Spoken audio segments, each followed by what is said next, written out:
Alright, take my sad iron haul on my pitiful gold haul.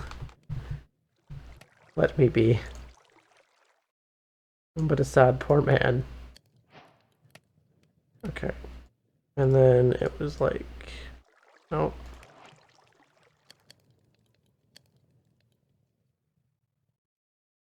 Three of these and a piece of redstone. What's...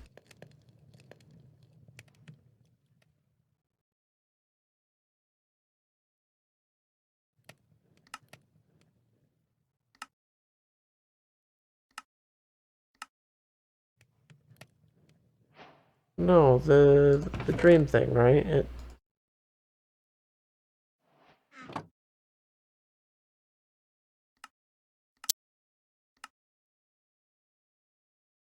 Okay.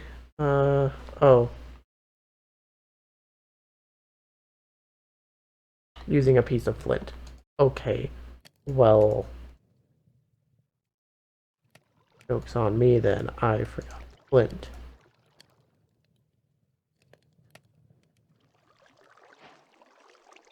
Cool. I don't have a bookshelf.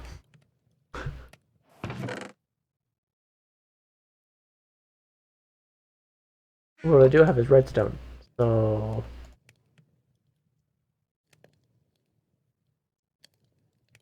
Wait, hold on.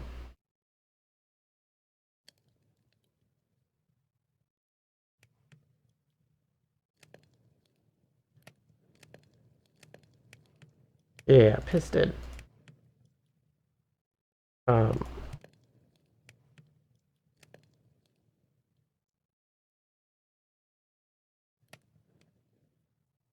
What? I'm...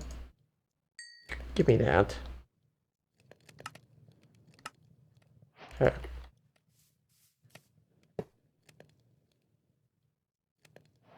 Or...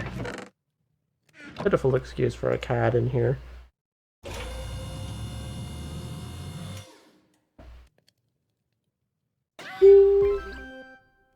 Woo! Oh, right. Oh. Cool. Trick debug. Yay! Oh, I have to make one of these. 6 more iron. Waste my precious iron, why don't ya?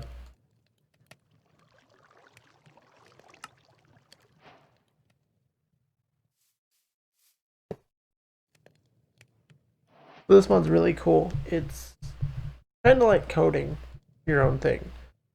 Um, so this targets an entity. This one specifically is the caster. This one is what they call a trick. Which, you know, you hold shift on these, it tells you more about what they do. But it needs a target. So we put in our caster and we put in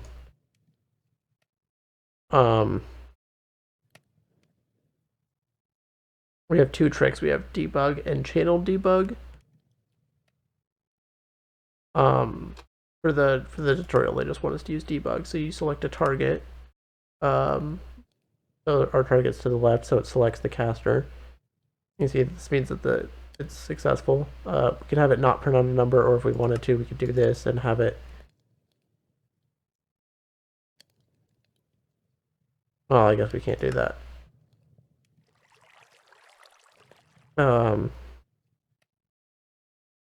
What we do need though is a spell bullet.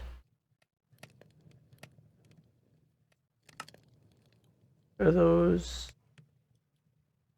Those are sockets. Okay, it's just iron inside us.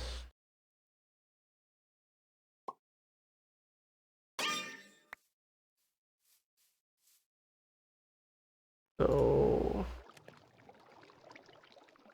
piece of iron, piece inside us. This gives us our spell bullet. What we can do is we can click this on here. Let me go over here and put our gun up here now. Oh, is that not gonna... I forget, did we miss a step? I miss a step, I guess.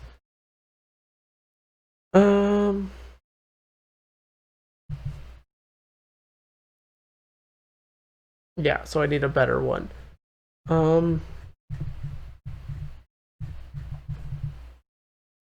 Yeah, I'll have to make a CAD. So we'll just go probably with basic stuff, which is 4 iron and one of those. We can make another one of these. This one's only got an efficiency of 70 and a potency of 100. They alternate with technically that one being the best, but we don't talk about that.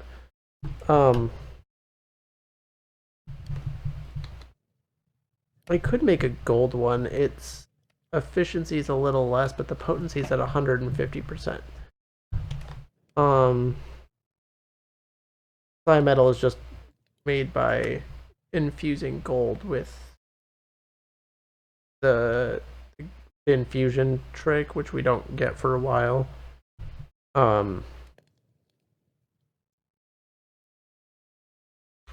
We could do gold. It's just not as efficient. Yeah, why not? I mean, we have a fair amount, right?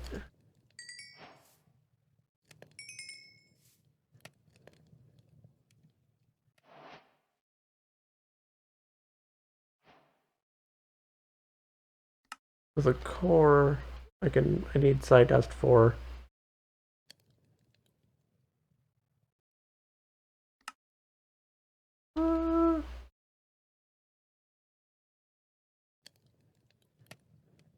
Okay, so I can only make the basic one of those.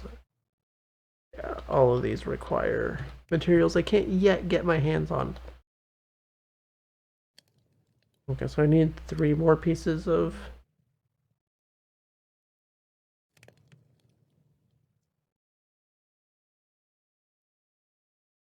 psi dust. I guess that's not too bad.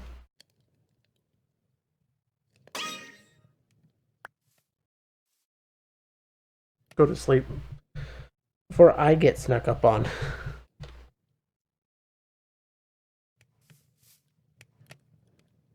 Yes, let's make one of these. I need room in my inventory. That's something I should have done to begin with. Okay. Row.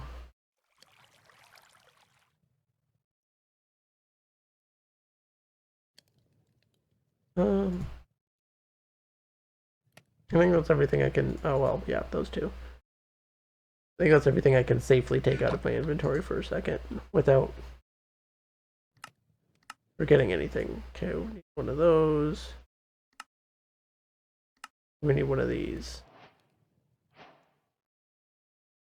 Okay, so now we should be able to come over here. Put this up there with one of these, one of these, one of these. So eventually we'll go over what all of these mean, but you know, your efficiency is pretty self-explanatory in terms of how much energy it costs you to do something. It costs more energy the less efficient you are. The higher your efficiency, the less energy. It determines how efficient you're being with your energy. The potency affects how powerful what you're doing is. Complexity is the number of, I'm not entirely sure, but I believe it's the number of not trick parts, or not like, or no, it's the number of pieces that you put into a spell. So all of like the select casters, the numbers, the tricks and stuff like that. I'm not sure what the sockets and bandwidth do, and then I'm not sure what the overflow is entirely myself. Okay. Now that we have this, oh, the bandwidth being 4 means I think that we can only have 4 spells in here. Yeah, so then we take this out. Now we can cast. Oh. Yeah. I have to get rid of that. I forgot. Yay! It told me my location. So when I go back into the menu, they're like level 2. Yeah, so now we get the ability to put in numbers, which, you get two kinds. We get our connector pieces, but then we get the constant number.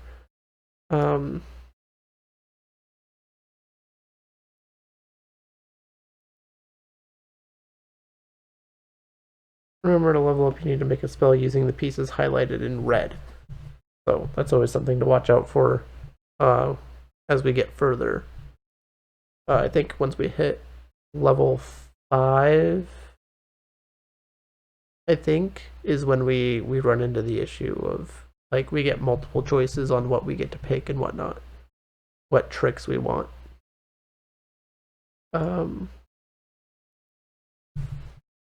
Yeah, so then what we do is we throw our gun in this machine. We're going to take out debug, and then we're going to call this debug B2. So then what we're going to do is we're going to throw down that one piece that we have to use, and that's a number. So we'll have it say 15. So over here you have your complexity, which is the amount of actions that it does. So currently we only have the one trick, so it's only doing the one thing.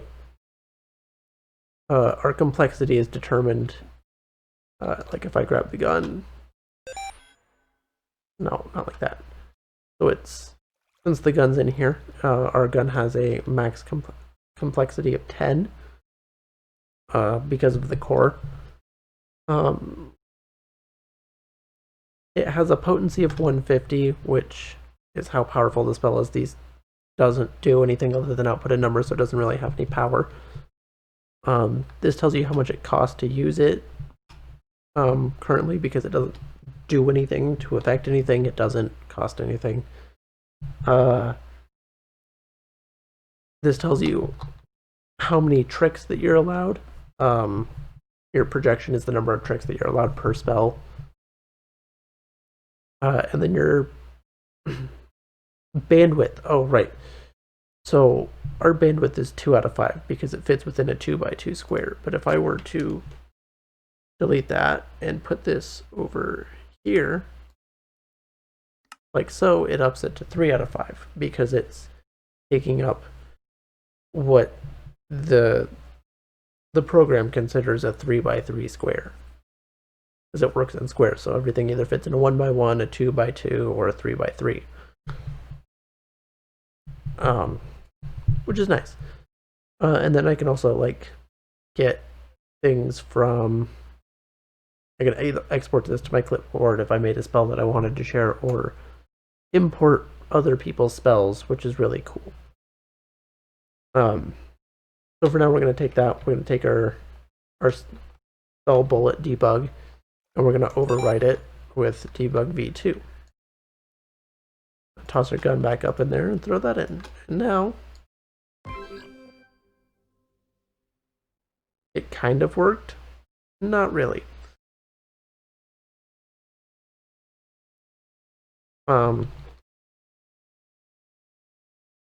For tutorial 3, we have to use the trick add motion, which is our first actual trick. And then this kind of gives an overview of everything that it talks about: the complexity, the potency, the cost, projection, and bandwidth, which is measured off the height or width of your spell. Right.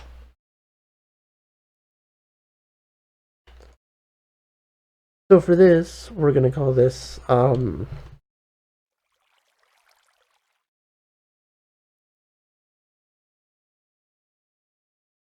going to call this move. So this is going to be trick add motion. So it's going to target me. It's going to go in a direction, and then the speed is what we determine with this constant number. So we're going to determine, we're going to say 5. That's going to move us about 5 blocks. But now we have to set the direction, which we can do by using the operate entity look, which this gets an entity's looking vector, so it determines which way you're looking, and this will move us in whichever way that whatever entity we determine is looking. So we're going to set the target over here, but there's nothing here. We're going to use a connector piece that connects it back to me. So what this does is it says that the caster is going to add motion of 5 in the direction that I am looking. So when I don't feel like making another spell bullet because debug's useless, we get move and we toss it up there. And now we click it and woo, we move 5. Now it doesn't move us 5 spaces. And you'll notice that if I change that to 50, well, yeah. So the more I increase this,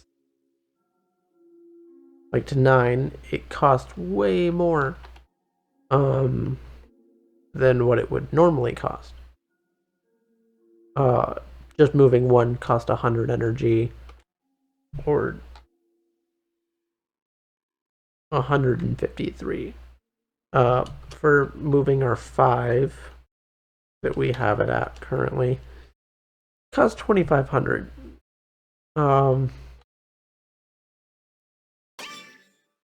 And not even that.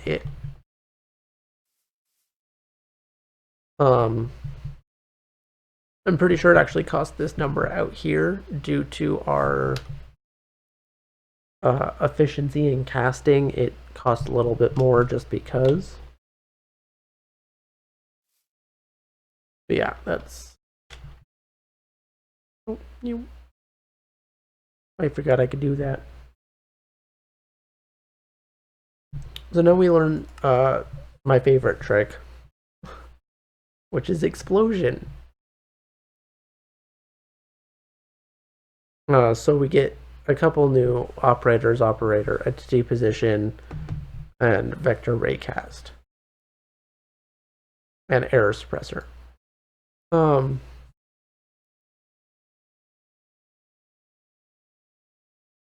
This kind of goes over what they are. We're going to use the trick explode. It's going to take a vector and a number constant, similarly to add motion.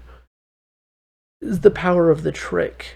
So how explosive it's going to be is the number that we're going to choose.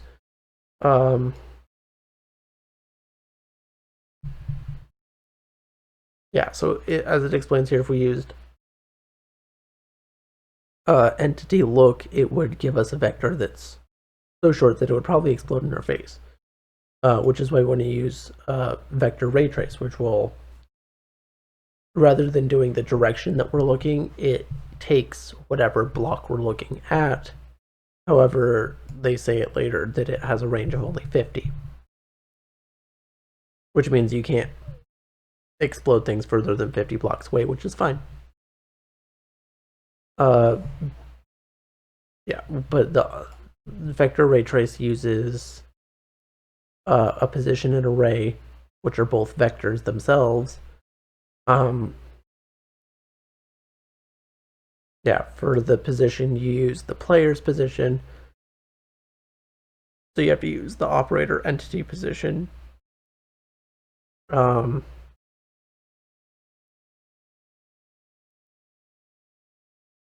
and then entity look. Yeah. I guess it would just be easier to show. So we're going to use the trick. We're going to replace our add motion. We're going to call this down here.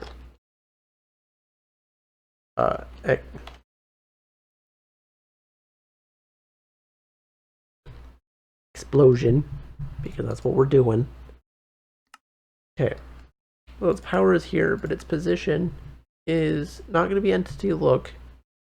It's going to be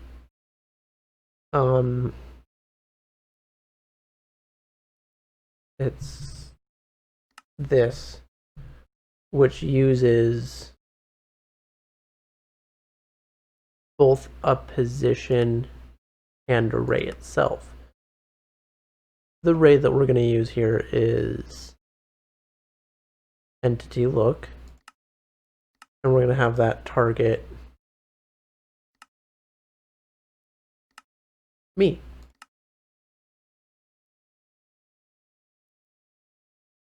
I think. Oh no, it doesn't like that.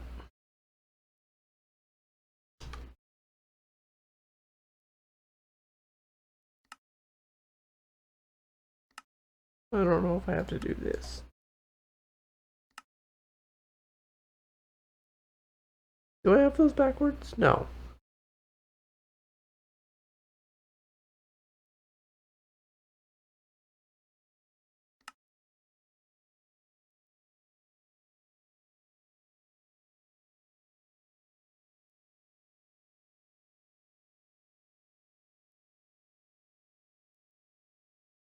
Yeah, yep.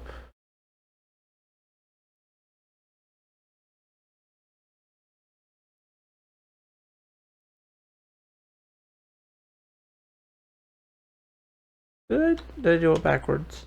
I usually do it backwards. Okay, for the position, entity position,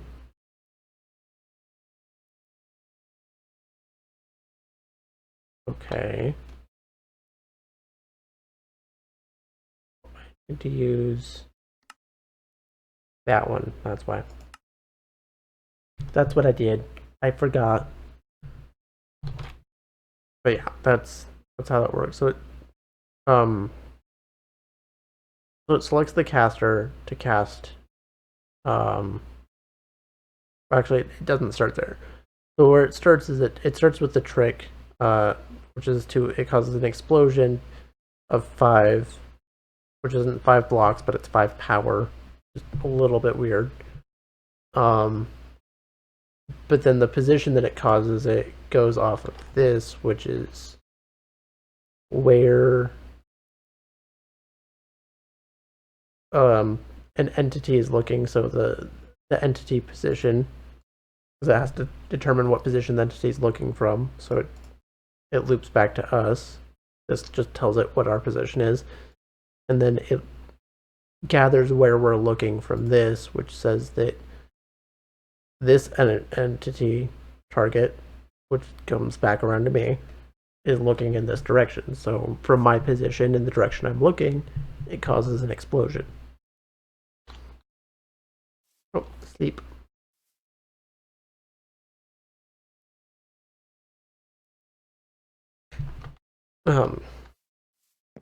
This mod's really easy to make a lot of mistakes with, though. I mean, as you clearly saw, because... Yep, and then now I can just go... Oh. Oh, right. I have to change that from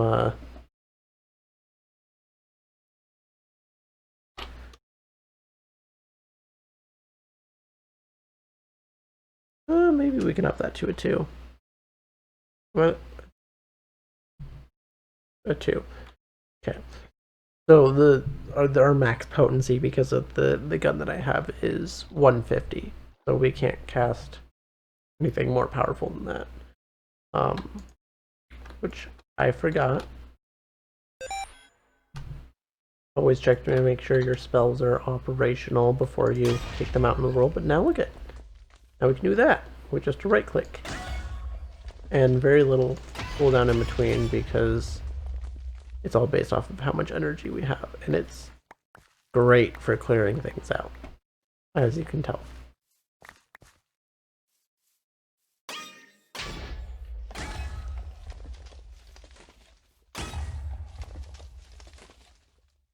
Actually, just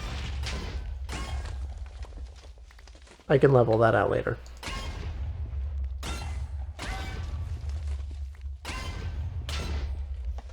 Ow. Oh, yeah, so when you drop down to 0 of your, I guess we'll call it mana, I forget what they call it, your energy, you actually take damage.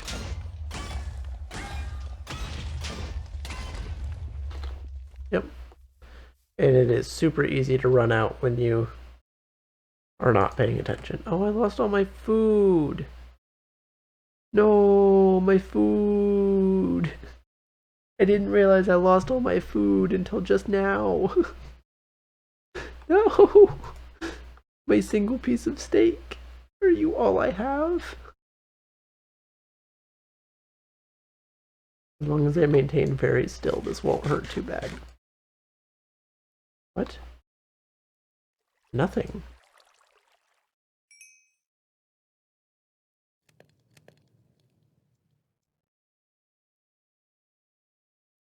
Strange. I didn't get poisoned by the rotten flesh.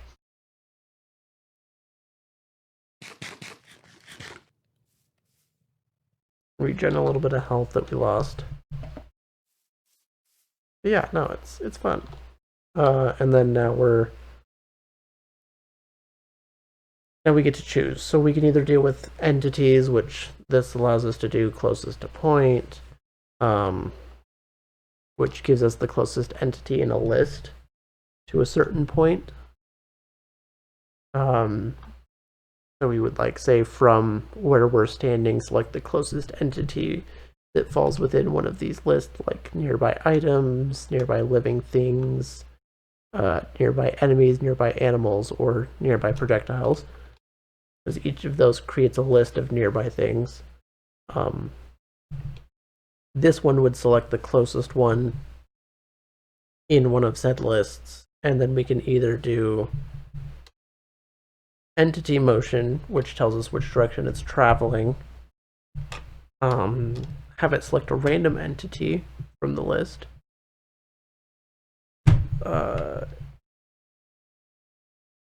focused entity, which is we can have it specifically select an entity that we're looking at from nearby enemies or just in general something that we are targeting, which is good for like if you wanted to target a specific enemy to explode rather than using the vector, which could explode on blocks and other things. You could choose it to explode on, you know, just the monster. Granted, it would still destroy the area around the monster, but that's not the point. Add or remove certain target entities from lists. Nearby players, which is another list that you can have. This tells you the number of entities in a list. This is an empty list, so you can create your own list of things that can be affected. So let's say you want, later down the road, you want a certain spell to affect only skeletons and spiders, but not creepers and zombies. You can, use empty list and then use the add to list twice to add those two that you want.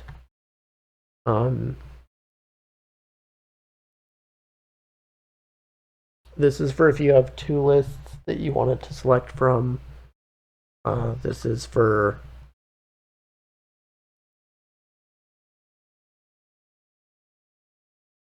this is if you have two lists and you wanted to choose one or the other. This one's for if you wanted to choose both of them. And this is things for like list A but not list B. These are nearby writables, which is another list that you can have along with nearby falling blocks, which is an interesting thing. The only time I'd really see that being useful is like if you have like your shovel or whatever, because you can imbue certain items with spells, not just the gun, but you can also craft like a shovel or pickaxe or a sword that have slots for spells in them. So like or armor, you can have that in one of your other items that when it breaks a block, the spell will activate. It says when a block falls, so if you break something, it can do something else.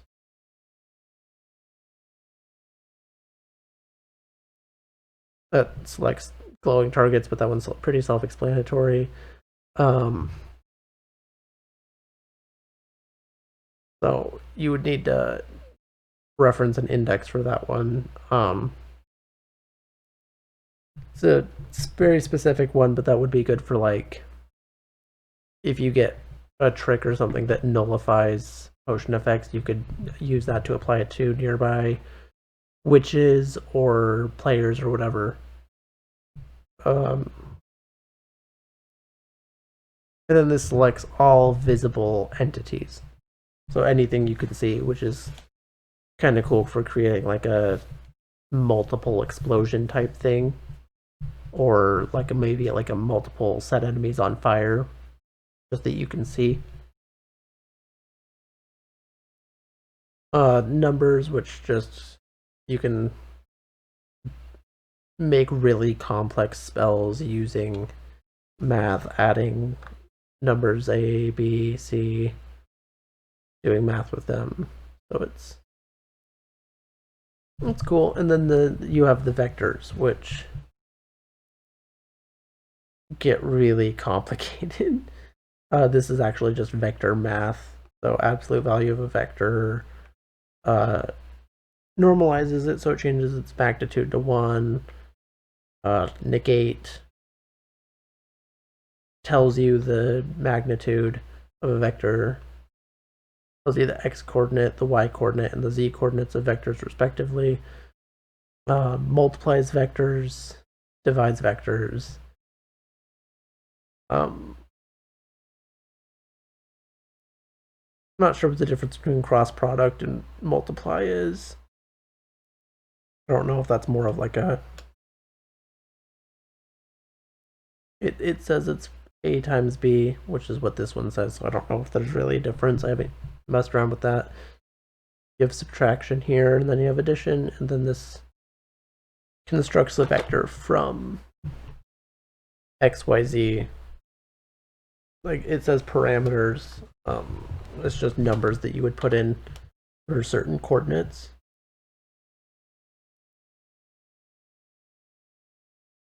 But like I said, so like right now we only have 1 point to spend, and there's 3 choices of things to learn from. This one would probably be the easiest. Well, this one would probably be the easiest. This one would probably be the next easiest. At least for me, this one would probably be the hardest. Messing with vectors and stuff gets really confusing, but we'll come back to that later. I've actually been meaning to just kind of maybe get some more stuff going. Over.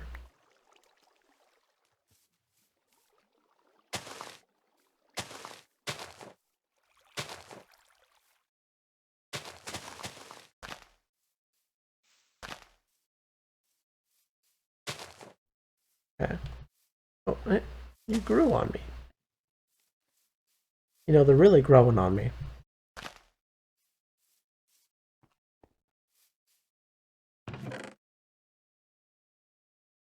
I wonder if we have enough string for a backpack.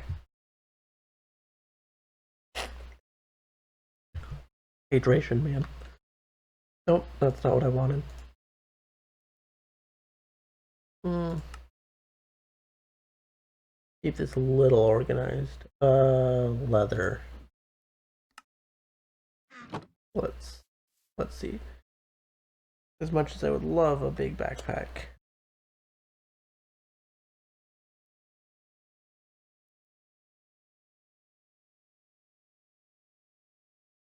So we have iron frames. So we have our small backpacks, which are just made with tanned leather and iron frames. Tanned leather is made from bound leather, which lots of string. We're just looking for, that's a small backpack. Just the normal backpacks.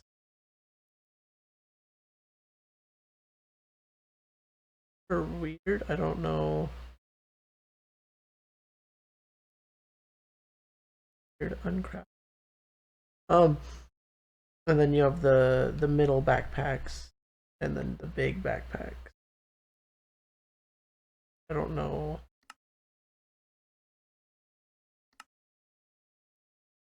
Yeah, I guess these are just dyed.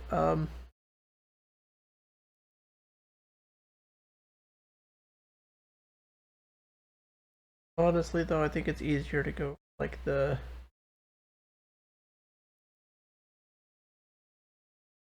it might be easier to go with this.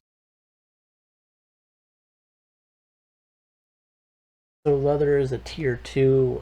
The tiers just determine how many slots we get. I think going 5, 9, 5, 10, 14. And tanned leather is made out of 2 leather, so we need 28 leather. 3, 6, 7 per.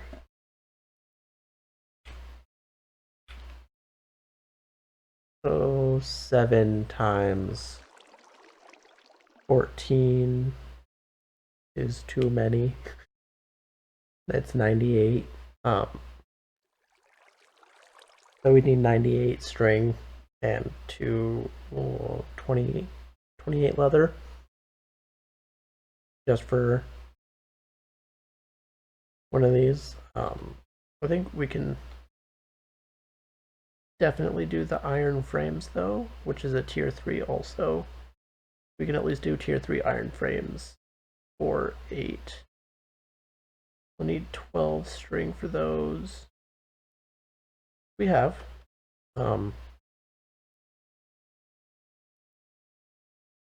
That's 1, 2, 3.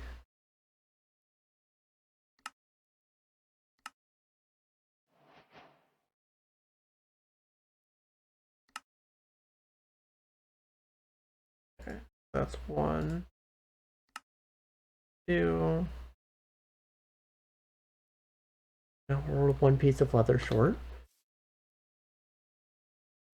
No. I wasn't gonna do this, but now I have to. Lost my dagger. Lost all my leather that I had before. Probably because I didn't lose the leather. Oh, don't be like that. Come on, I just need the 1. They're not gonna give it to me, are they? Fine. And we shall go hunting. I needed more food anyway. Ah.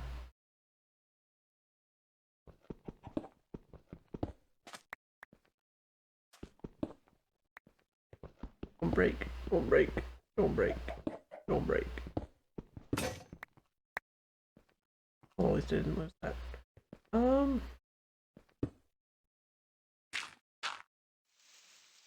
I saw a cow, and I was going for him.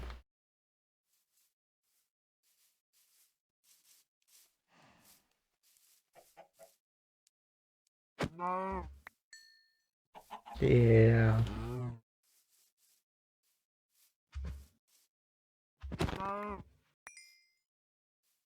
So I turned it off for the because I wasn't a big fan. The dynamic stealth mod actually has this really cool feature, admittedly, where because it's how it works for the creatures, um, where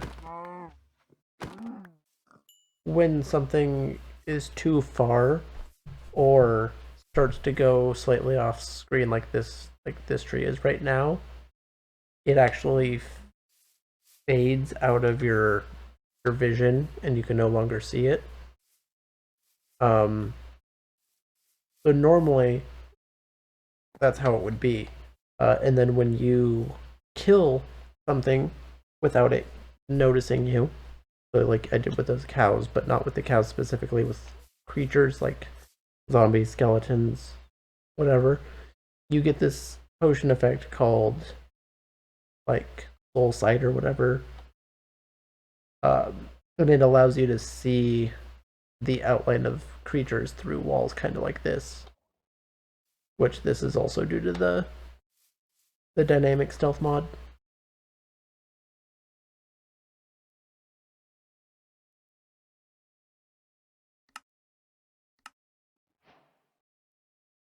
Alright, let's make a big backpack, shall we? Yeah, the small backpack's way cheaper, but the big backpack's...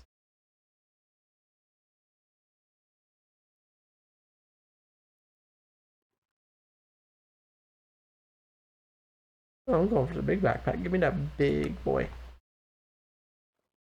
This is gonna have 36 slots. I guess we'll do... I don't know off the top of my head how many slots a chest has.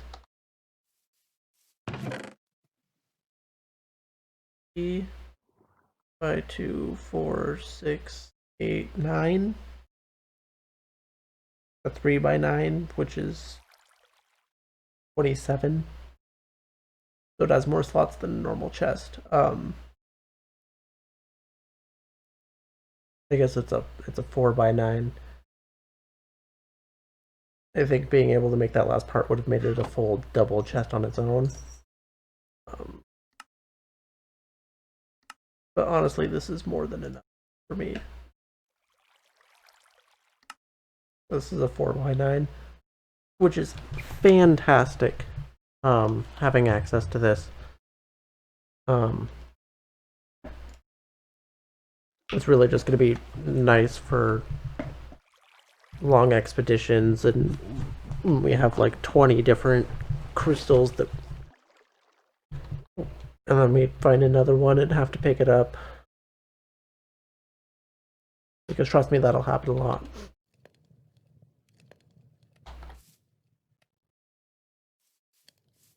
It's just so nice being able to explode stuff. Come on, come up.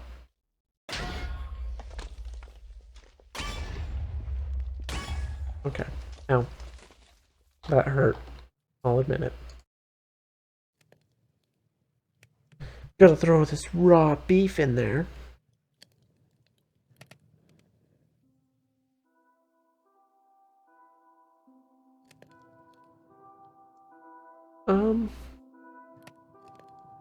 Oh right, we're waiting for sugarcane to go up. Oh, we should probably...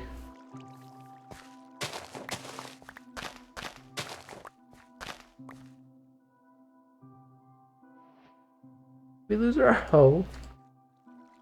Oh no, we lost the hoe.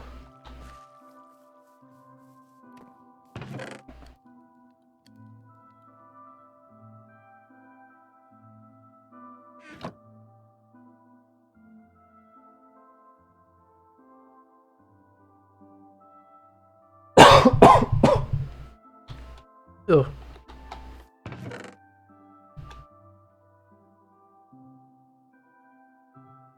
Alright, trying to see, because I can't get started on Thaumcraft just yet. And actually, what do we need for the...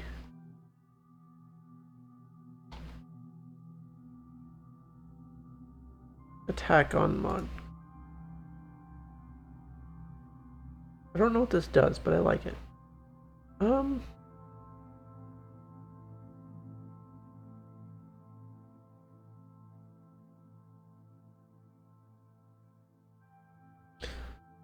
I don't know how to make that.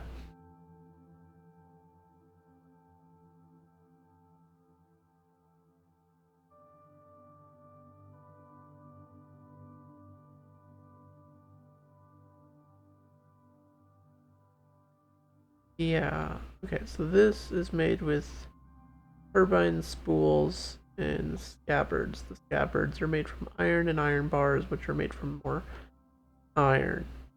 Spool is made from cable, made with string, and of course it's the ultra hard steel. Almost got away with it. Some iron nuggets and leather, that's not going to be too bad. With these turbines, fan and an iron nugget. Oh, that's a fair amount of iron nuggets you wasted there, boy. I guess it wouldn't hurt to get like let's make a chest for this. But like okay, so let's see. That's gonna be our fan. Did that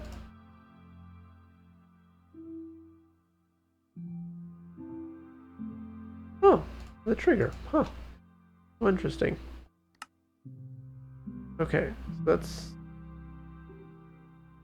we only need the one turbine, which is one fan with 3 iron in itself, and then the nuggets. Okay, so that's a turbine. But the spools I can't make because it requires that.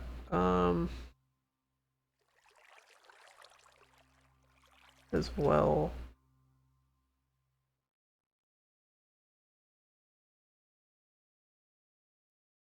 I'm gonna need 2 though, aren't I? Yeah, so I need 2 of those. Then I need 4, 8.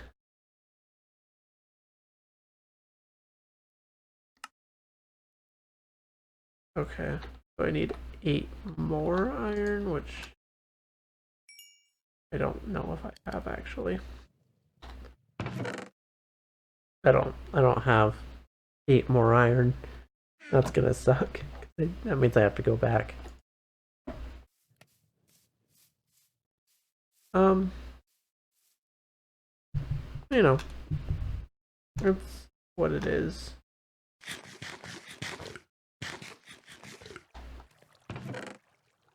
But for right now, let's put those in here. Let's put these over here. Let's actually just take this.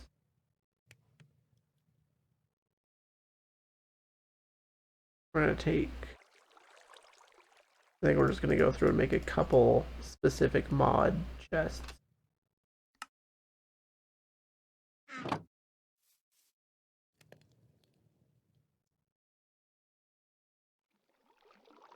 We'll be able to have a dedicated floor for each one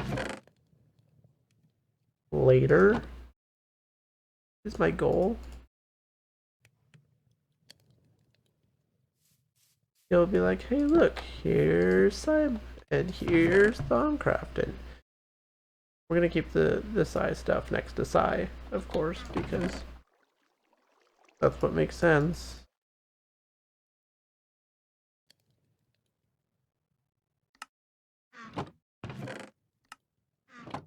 Organize that real quick. Okay. We have food.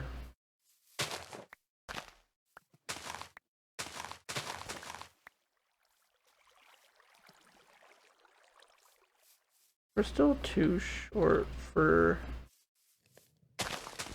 Well, is it 2? It's 3 books per bookcase. It's not bad.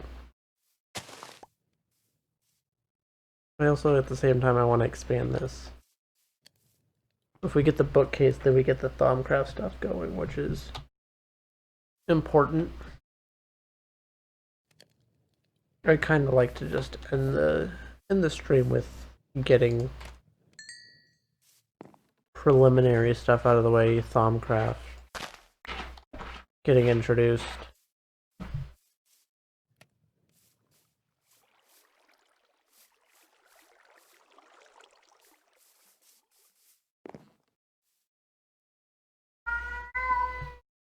Right.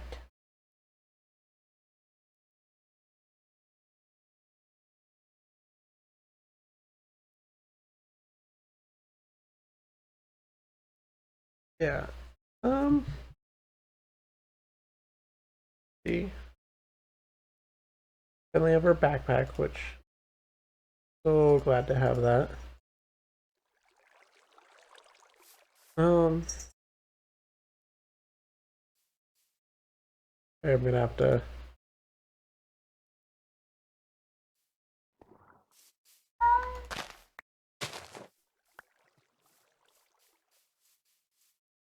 cat. Oh no. Give it back, I need that one.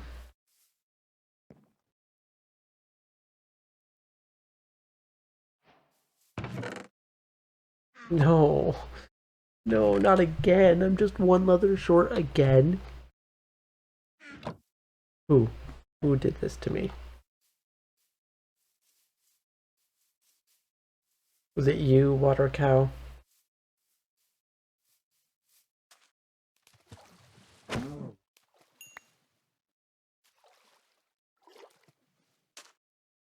Water Cow didn't even give me any.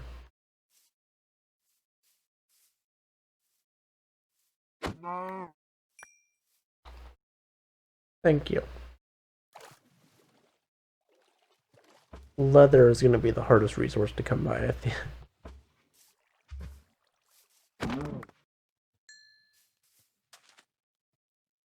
One of them at least.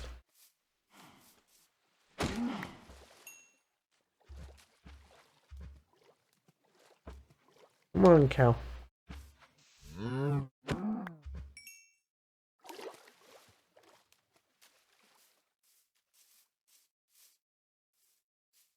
Let's run back to base. Like I said, next episode or next time I stream this, we'll get started on the base building itself, clearing out some of this, fixing that up a little bit.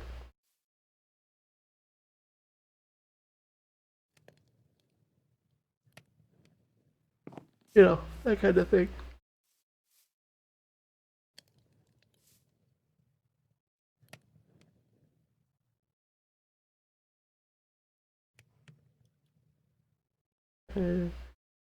And then we don't have... Oh, we have just enough, don't we? Okay. Waste of a bookshelf. Woo!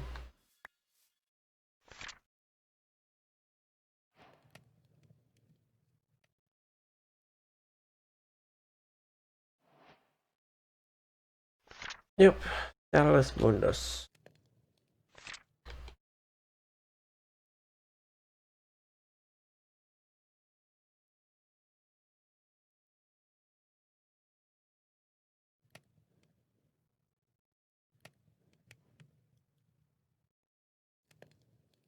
I need to make my own discoveries, expand through the knowledge through experimentation. Crafting methods is the only way. Oh, scrapping table, research table, yeah.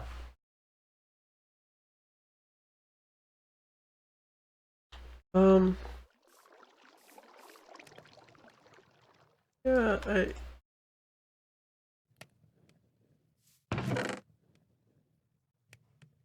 one piece of that.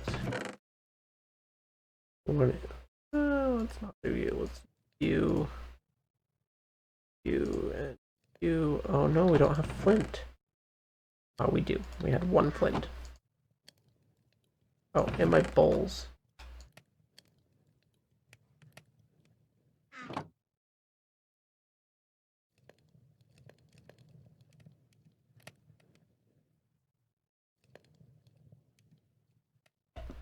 Ooh, Salasmundas.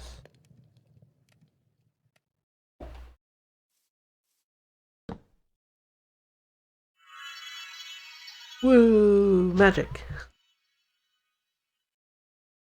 Actually, 203 is not bad to begin with.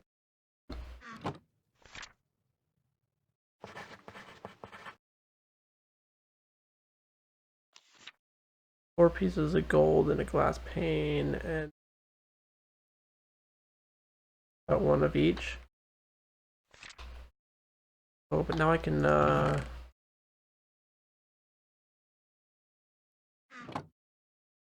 are my crystals?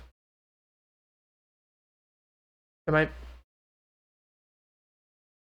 Air, water, fire, earth, order. I'm literally missing the one that I was talking about almost never finding earlier, which is the what's it called? Perdicio. The Perdicio crystals. I don't have any. Not anymore.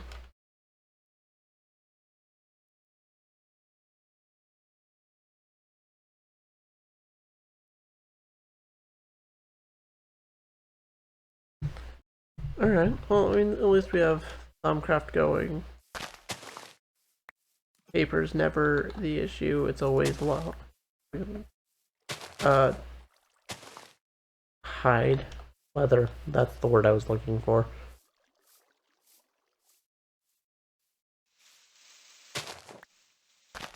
Yeah, so I think next stream we'll take it up with some base building, followed by either some more PSI or possibly Thumbcraft, depending on whether or not I feel like going back into the cave for crystals. I have to go back in for iron anyway. So it's adventure for I. But this time we have backpack to hold useful things.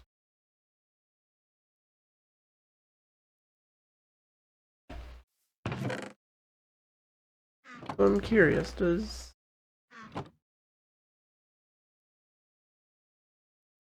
them being in my backpack doesn't count, does it? Nope. Don't think it does, boss. Don't think it does.